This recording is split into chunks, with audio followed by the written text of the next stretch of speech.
Hey, how's it going, guys? Hopefully, we got everything down yesterday like we needed to over the New England colonies. And thank you, Kennedy, for pointing out that my big head was covering up part of the words. I'll make sure that I try not to do that today, and so that everybody can see what needs to go in the notes. So, before we even get started, let's go ahead and you'll notice here on this page in our Canvas class, you've got your Middle Colonies region notes that are right here, and we're going to put those in your notes just like we did the New England notes yesterday. So what we're going to do here is we're simply going to come down and we are going to select all of those notes, and as you can see, there's not a lot, so today's going to be pretty quick. All right, so I copied those notes. Now I'm going to go over to my notebook here. I'm going to scroll down to right here's where we put our New England notes. So I'm going to go right after our New England notes, and I just put a blank piece of paper in here just like we did yesterday. Oop, didn't mean to do it again. Let's delete that. So when you pull down your slide sources, you're just coming down here getting a blank piece of paper. That's all that is that I did there. Okay? All right, so let's get back to that page I just put on here, and we're going to post our notes, and we're going to use, come on, let's get this, and I'm going to drag it up here. And just like we did yesterday, we're going to see if we can't blow all these notes up to where we can actually read them. Let's see. That's pretty good right there. All right. So we are going to, and I'm just going to fix this to where I like it a little bit better. All right. So we're going to take these notes and we're going to fill them in based on what we're about to talk about. Okay, so for today, here we go. Middle colonies. Let me blow this up.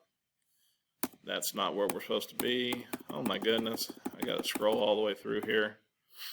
All right, let's stop here for a second, okay?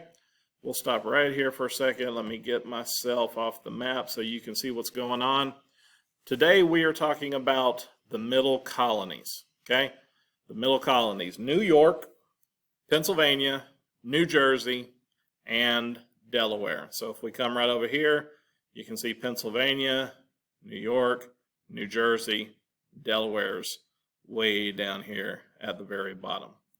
And we're going to be pointing out several things today, but this is going to be one of the big ones. Pennsylvania being established as a religious colony, or being established for religious reasons. So we'll talk about that here in just a second. Whoa, what's going on? All right, here we go. So, like I said, these are the middle colonies. Now, if you look at the entire coast of the United States, this is not in the middle of the coast. All right, the southern colonies are in the middle of the coast, but way back in those days, Florida didn't belong to us. Most of Georgia didn't belong to us. We stopped before you got all the way to the bottom of the United States. So when we say middle colonies, we're not literally referring to the middle of the coast.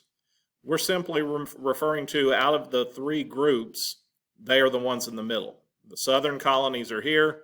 The northern or New England colonies are here.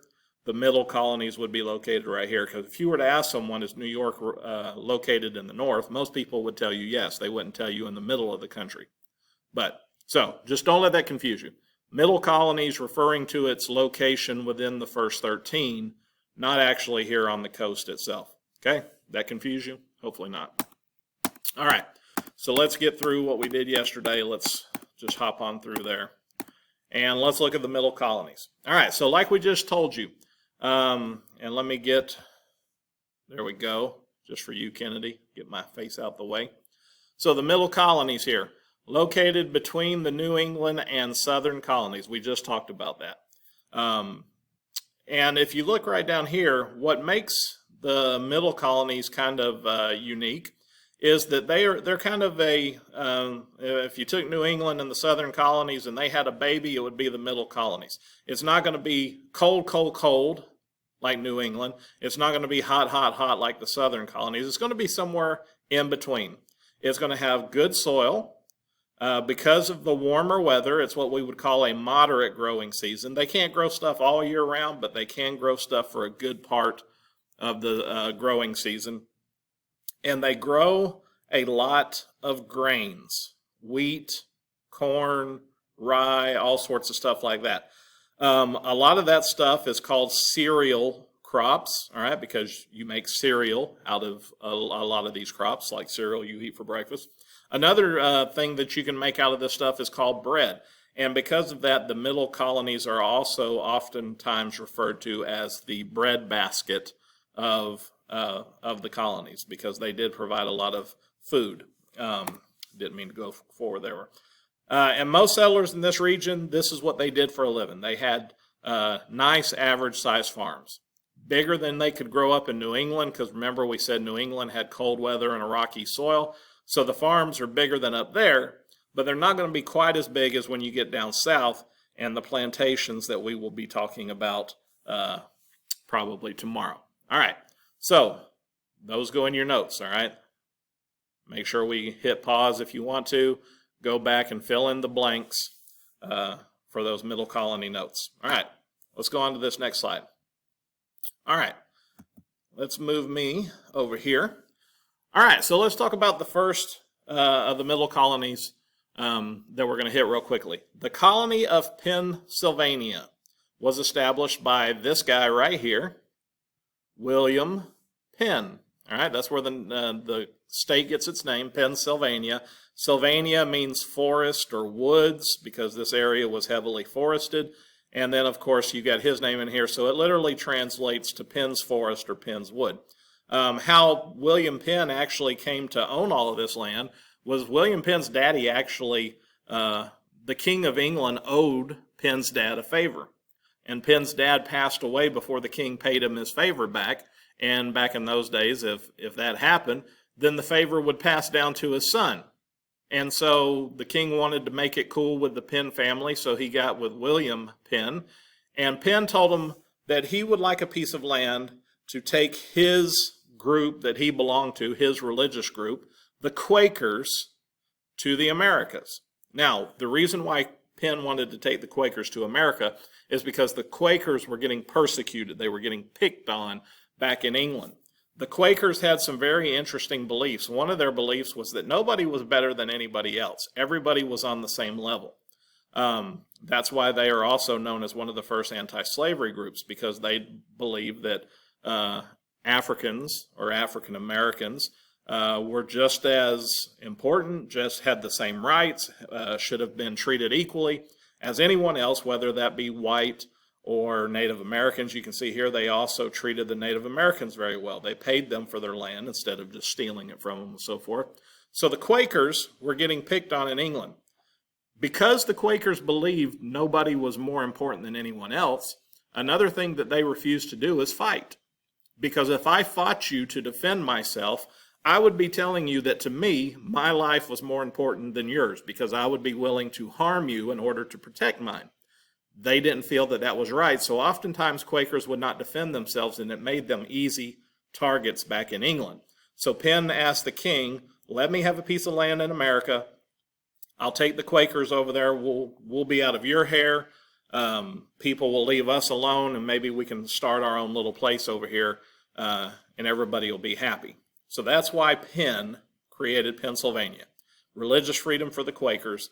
And one of the things you need to keep in mind about them is they were all about equality, anti-slavery. All right. Another one of the important colonies of the middle colonies, especially today, because it is home to the largest city in the United States, New York City, would be the colony of New Netherlands. All right. Now, the New Netherlands was founded by the colony, or by the country of the Netherlands, the Dutch, are the people who were from the Netherlands. They came over here and they created New Netherlands. And they created a city called New Amsterdam. New Amsterdam is what is now called New York City. New Netherlands is now called the state of New York. And it was owned by the Dutch. And you say, well, how did we get it? How did the English get it? Well, basically, the King of England decided that we were just going to take it from him.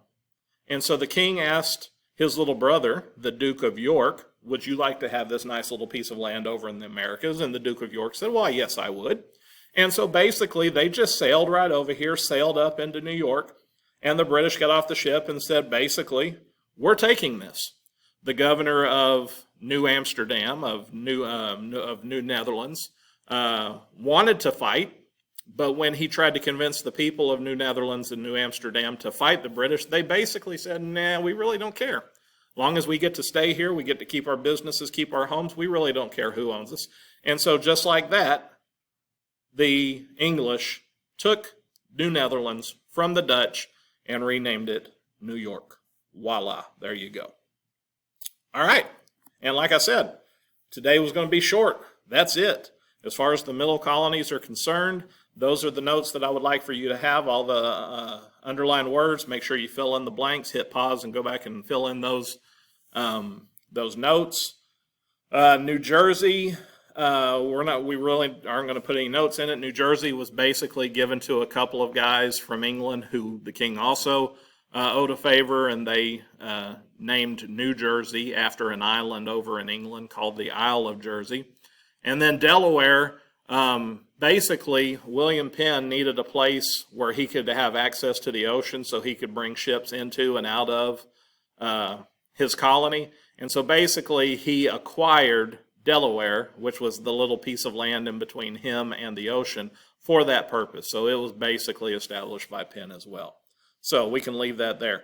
As a reminder, on Friday you were supposed to turn in your notes. Several of you turned in just blank digital notebooks. You just turned in the file that I gave you at the beginning of the year. You're supposed to be taking this information and putting them into that notebook and then sharing that back with me when I ask you to share those. So I think I put notes on most of you that turned it in that way. So if you can, go back, find the notes that you put into the digital notebook, should have your name in there somewhere, and share that back with me, and I can give you credit for that. All right, that's it. Have a good day.